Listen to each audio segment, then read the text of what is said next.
I says, you're going to operate under 8th Transportation Group, okay? The way we operate. And you know what that means, guys? You're not going to be cowboys today. You're going to wear your steel pot, you're going to wear your flak jacket, okay? You're going to do what we tell you to do. And I'm going to tell you right now. I said, you see that tanker truck over there? One of those deuce and a halves with a big water tanker on everything. I said, how far is that? That's a football field, huh? That's 100 meters, 100 yards away. You are not to be any closer than that to any of my tractor trailers because I got to mix you all up. I said, did you hear that? That truck over there, you are not to be in anywhere distance close to that vehicle, okay? The guy ahead of you. So they're shaking their head. I said, okay, guys, you know, God bless y'all. We're going to have this convoy. We're all going to go through. But you got to do what I told you. So the major comes up and I says, Major, would you like to know what I got in my convoy? I said, I don't give a GD what the hell you got. Just get all my men up there. We got 15 tankers. That's all we got left, okay? The other 9 were destroyed. So he said, okay. So gun truck goes out, sergeant goes out, 2 of my tractor trailers go out. Oops. 2 of my tractor trailers go out, okay? And then the tanker, first tanker. So I whip the guy, I direct it, I'm standing there. You go, okay?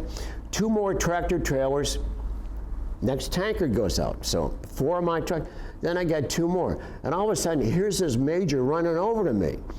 And he says, what the hell you got? I said, Major, I have 35 loads of ammunition. I have everything from napalm to 105s, 155s. All I have is ammunition. We got 15 tankers. I said, if you think you had a problem yesterday with 9 of your vehicles, if we have anything happen on Highway 19 today, you're not going to be halfway to China, but you're going to be, you know, a huge hole in the ground, okay? He's sitting there, standing there with his mouth open. He couldn't believe it. I said, guess what? Anything happen? No, nothing. Good Lord, look down at us. We made it, okay. And the guys came up. Some of the tanker guys that we saw them afterwards, and they said, hey, you were right, okay. We haven't been running convoys the way you should and everything. And some of the gun truck things, they started out in the whole, in the Highway 19, the different company, 8th Transportation, you saw all that stuff in that paper and everything. But, so anyway, so that was one of the toughest, but. The previous, the day that they shot up the previous column, were those tanker trucks all bunched up together? They weren't 100 meters away. And we saw them, they were all on that road still. You know, probably from here to the bar, okay, or here to the wall over there, okay, you know, and that's what would happen if you're supposed to go around the people, okay, that are shot up in trucks and everything, try to get out of the kill zone and everything, but these trucks were really, I mean, I got pictures of it too, and I get. But the drivers got out okay? Yeah, to my knowledge, nobody got killed. I guess a couple got wounded and everything, but yeah, because specifically, I asked people, and they said, no, nobody, and I said, maybe something did happen, but I don't know. They told me, and when I told the guys, I said, you know, I heard some of the guys got hurt and everything, but you know, we had good leadership. Colonel Bellino, he never got credit. Okay, he should have been a general. He did all this. He's responsible. The paper I gave you, you can read through that. You don't have to be a military history person, but just to read that and see what he did, and he was responsible for all that, and that's so. But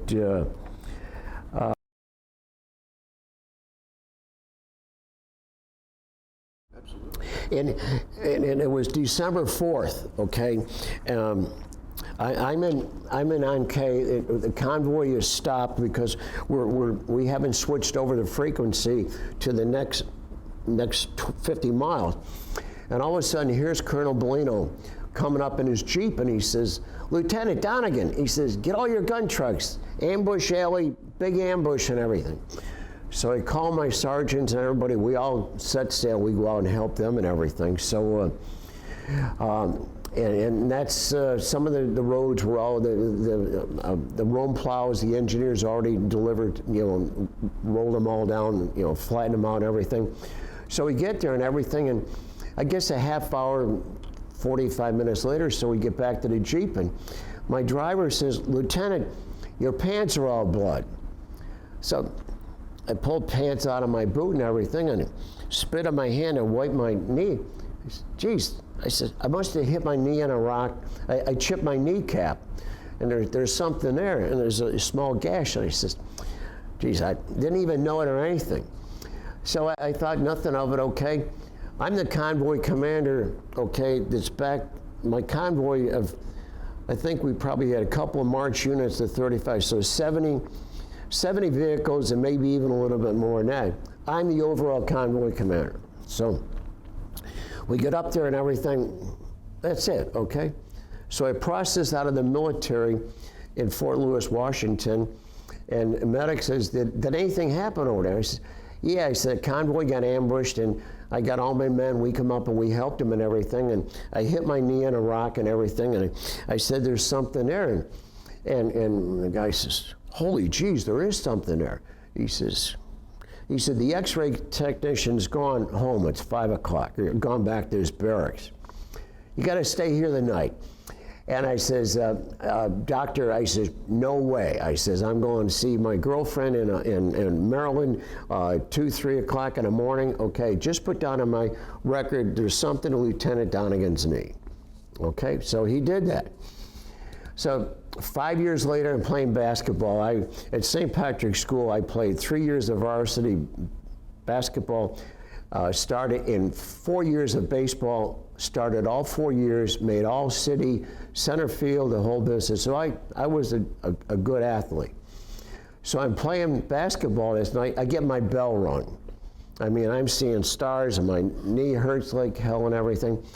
I go to the hospital the next day, and Mrs. Coffey, the head nurse and everything, her son and I went to school together, and she recognized me, I saw my name, and Tommy Donegan, how are you? Great to see you.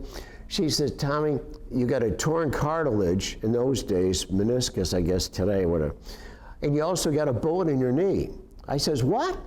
She says, here's the x-ray, and here's a perfectly shaped bullet right there. And as you can see here, it's black. It's getting closer to the, oh my God. So anyways, make a long story short, I saw the VA when we decided we were going to come from New York back to Maryland, bring my wife back to her area. I went to VA. They sent me to VA hospital, put me on the treadmill, did all the other stuff and everything. And they said, yeah, you got something in the knee and everything, okay. They gave me 10% disability. So I said, okay, that's fine. I just was looking to get help, okay, to get a job, because I'm starting all over. When I come back from Vietnam, I was with Sun Oil Company, 28 Sunoco service stations. I was in charge in the Middle Atlantic area, or in upstate New York, the Finger Lakes area, and then 2 years with Chrysler Corporation. The biggest mistake I probably ever made, I should have stayed with Chrysler. I was the district manager for 20 Dodge dealerships in the whole Adirondack Mountain area. I gave the dealer his cars, I spec'd his trucks out, and one of my country dealers in Canton, New York, I helped him submit a bid on 468 Dodge Monaco police cars in 1974. He bid him at 75 hours over. He won the bid. He says, how am I going to deliver 468 cars from the St. Lawrence River to Lake Placid, 90 miles away, the middle of the Adirondack? I said, there's 5 colleges. We go ahead, we get college students. Now, how would you like to be 18, 19 years old, be able to drive a police car with 375 horsepower, the brand new gold, yellow and blue colors with gumballs on the top. We go ahead, you run convoy, okay, no pass and anything. So they all drive down, we put them in Dodge vans and we bring them back, okay? And how do we pay them? Super Italian restaurant, beer and pizza every night when they came back, every Friday. We had 50, we always had like twice the number of guys than cars. Usually drove 20 to 25, 30 cars, okay, in convoy. That's how it came in. But that.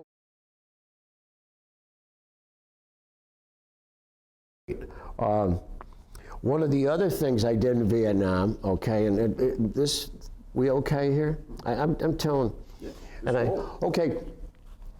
Two sergeants from the 597th Trucking Company, another company under a compound, and they came in one night and then they said, Lieutenant Donegan, you're the best convoy commander out there. I says, what? He said, the guys in our company said, you're the best convoy commander. You siphon diesel fuel, you help the guys chain up axles, you do everything. I said, I was a hot rodder. I knew how to do a lot of that stuff. So anyways, I said, well, what's up? They said, we're the mess sergeant and assistant, and we're being brought up on charges for selling stuff out of the mess hall in the black market. Sergeants, you guys gonna go to jail for a long, long time. They want to hang your butt. They said, nobody will help us. None of the lieutenants in our company, and they said, half of them aren't worth the whatever the heck.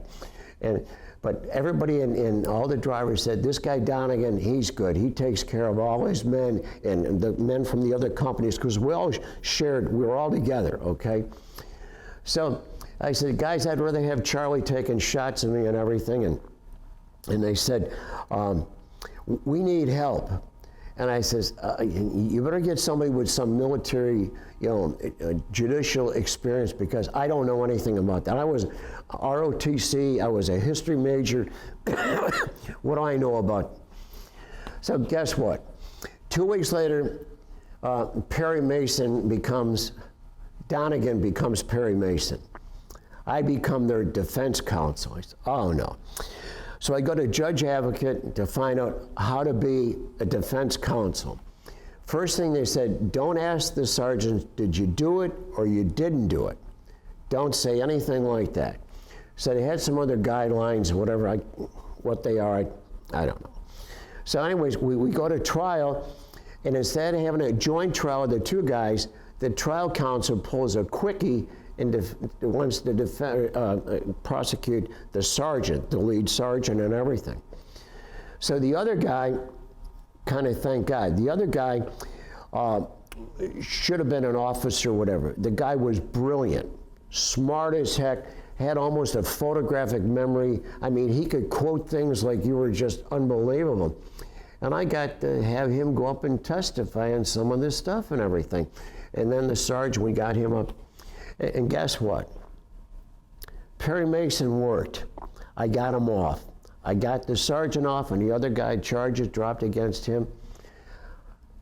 I think I got more pats on the shoulder, and maybe a couple of guys in the convoy hearing or briefings in the morning might even give me a pat to be honest for taking care of these sergeants for their company. They all, I said, hey, maybe I should, going to be a lawyer when I come back from Vietnam. So, but that was really something. So, what did they accuse those guys of selling? Just food? Selling food out of the mess hall.